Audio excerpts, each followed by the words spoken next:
मंचस्थ विद्युत मंडल, उपस्थित पूज्य मातृशक्ति आर्यभद्र पुरुषों, सर्वप्रथम इस मकर संक्रांति के पावन पर्व पर आप सभी को बहुत बहुत शुभकामनाएं, मंगल कामनाएं।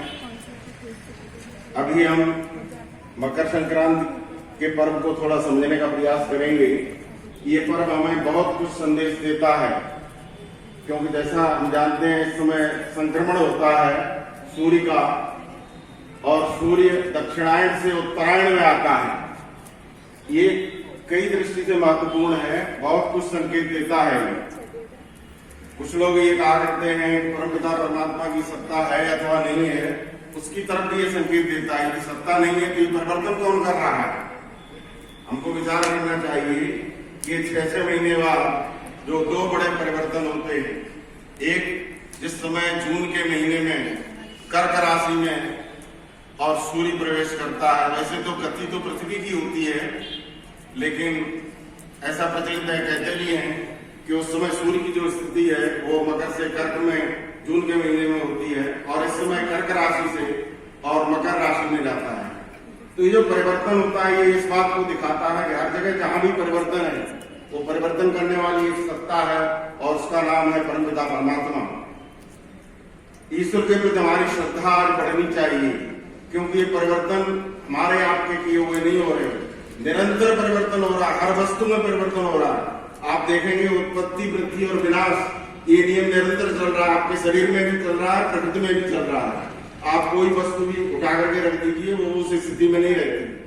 तो ये बहुत बड़ा जो परिवर्तन इस समय ऋतुओं का होता है, दो बड़े परिवर्तन होते हैं, एक उत्तरायण कहा जाता है और एक दक्षिणायन।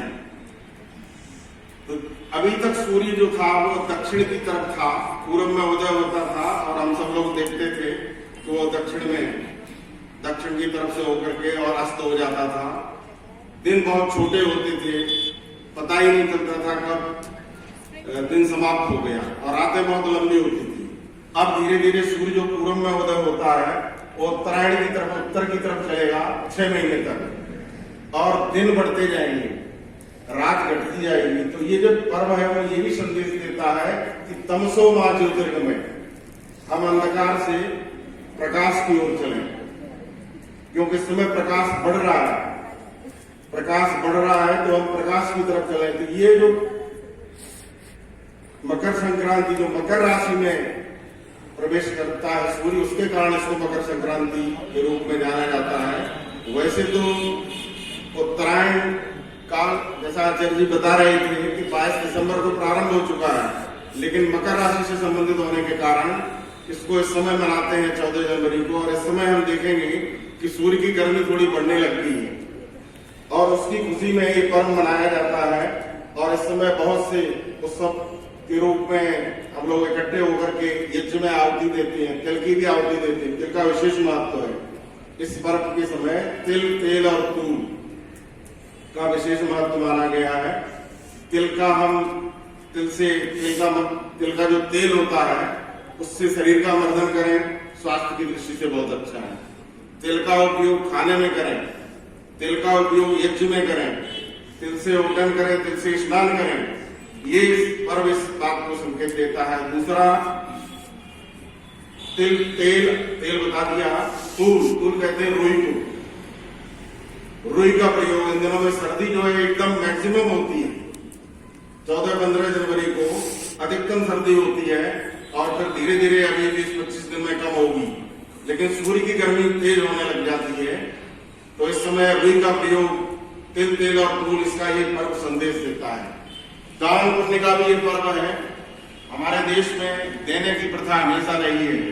मनुष्य के विषय में आपने दृष्टांत सुना होगा, उपनिषदों में आता है, एक कथा आती है कि एक बार देवता, राक्षस और मनुष्य परमपिता परमात्मा प्रजापति के पास गए। प्रजापति ईश्वर का नाम है, और उनसे कहा कि हमको उपदेश दीजिए। तो प्रजापति ने कहा कि हम ऐसे उपदेश नहीं देंगे, पहले आप अपने को उपदेश के लिए तैयार करो और जाओ कुछ दिन तपस्या करो। उनसे कहा कि 30 वर्ष तक तपस्या करो, कठोर तपस्या करो, ब्रह्मचर्य व्रत का पालन करो, उसके पश्चात हमारे पास आना। तो देवता मनुष्य और राक्षस जाकर के और तपस्या करते हैं। देखिए उस समय उन लोगों में कितना धैर्य हुआ करता था, कुछ बात सीखने के लिए, कुछ जानने के लिए। धैर्यपूर्वक 30 वर्ष तक, आज व्यक्ति 30 दिन भी धैर्य नहीं रखता। तो उन लोगों जब तपस्या की और तपस्या के पश्चात जब लौटते हैं, लौटने पर सबसे पहले देवता आगे बढ़ते हैं। तो देवताओं से वो जो उपदेश देते हैं वो बोलते हैं द, और पूछते हैं आपकी समझ में आ गया? उन्होंने कहा हाँ समझ में आ गया। कि द का अर्थ है दमन करना, इंद्रियों का दमन, इंद्रियों को गलत रास्ते से रोक करके और सही रास्ते पर लगाना, इसका नाम दमन है। उसके बाद मनुष्य आगे बढ़ते हैं और प्रजापति वही उपदेश देते हैं द, और उनसे पूछते हैं आपकी समझ में ये उपदेश आ गया? बोले हाँ आ गया। ये क्या है? द का अर्थ है दान करना। मनुष्य का मनुष्यत्व इसी में है कि वो दान करे। सो धन धन्य प्रथम गति जाति, गोस्वामी तुलसीदास ने उत्तराखंड के अंत में लिखा है, सो धन धन्य प्रथम गति जाति, धन्य पुण्य रतिपत सोई पाकी। धन की जो है वो 3 गति मानी गई है, दान, भोग और नाश। या तो आप उसको दान करो, ये सबसे बड़ी गति है, या आप उसको काम में ले लो, और नहीं तो धन नष्ट हो जाता है। अभी आपने अखबार में भी 2-3 दिन पहले पढ़ा होगा कि एक व्यक्ति को बैंक में लाया जाता है मरने के पश्चात। तो इस तरह के धन फिर जो है बाद में पड़ा रह जाता है। इस तरह का संकेत देता है कि हमारे शास्त्रों में कहा गया है कि मनुष्य के लिए धन का सबसे बड़ा उपयोग है कि वो दान दे और पूरी सृष्टि के काम आए। तो ये मनुष्यों के लिए उपदेश था। उसके पश्चात राक्षस असुर आगे बढ़ते हैं और उनसे भी प्रजापति ब्रह्मा वही उपदेश देते हैं द, और उनसे पूछते हैं आपके समझ में आ गया? बोले हाँ आ गया। क्योंकि 30 वर्ष तक तपस्या की थी तो राक्षसों की समझ में भी आ गया कि द का अर्थ क्या है। उन्होंने कहा कि द का अर्थ है दया करो। राक्षस असुर लोगों को सताते थे तो उनकी समझ में आ गया कि हमको सताना नहीं चाहिए, दया करनी चाहिए। तो आज का पर्व जो है वो दान पुण्य का भी पर्व है। हम केवल अपने लिए नहीं जिए, पूरी सृष्टि, ये समष्टि परमपिता परमात्मा कण कण में व्याप्त है। सिया राम में सब जग जानी, करो प्रणाम जोर जुल पानी। वो परमपिता परमात्मा कण कण में व्याप्त है, कण कण में रमा प्रभु देख रहा, चाहे पुण्य करो चाहे पाप करो। तो कण कण में रमे होने के कारण हमारा और उस आप सबका, और चाहे वो अमेरिका में कोई रह रहा हो, सबका ईश्वर के नाते एक ही संबंध है।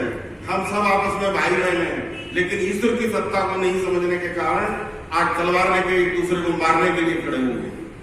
तो ये जो पर्व है इस बात का संकेत देता है कि हम एक दूसरे के लिए, एक दूसरे की रक्षा करें, एक दूसरे के लिए जिए, दान पुण्य करना सीखें। दान पुण्य का ये पर्व है। प्राचीन काल में हमारे देश के ऋषि महर्षि नदियों के किनारे रहा करते थे और नदियों में स्नान करके फिर दान पुण्य किया करते थे। तो आइए इस पर्व पर हम संकल्प लें कि हम उस परमपिता परमात्मा की सत्ता को माने, जाने और उसकी उपासना करें। साथ साथ में दान पुण्य की जो कार्य है, मनुष्य का मनुष्यत्व जिसमें है कि वो दान करने में ही मनुष्यत्व है, उसकी तरफ हम आगे बढ़े। इन्हीं शब्दों के साथ मैं अपनी वाणी को विराम देता हूँ। आप सभी को बहुत बहुत धन्यवाद।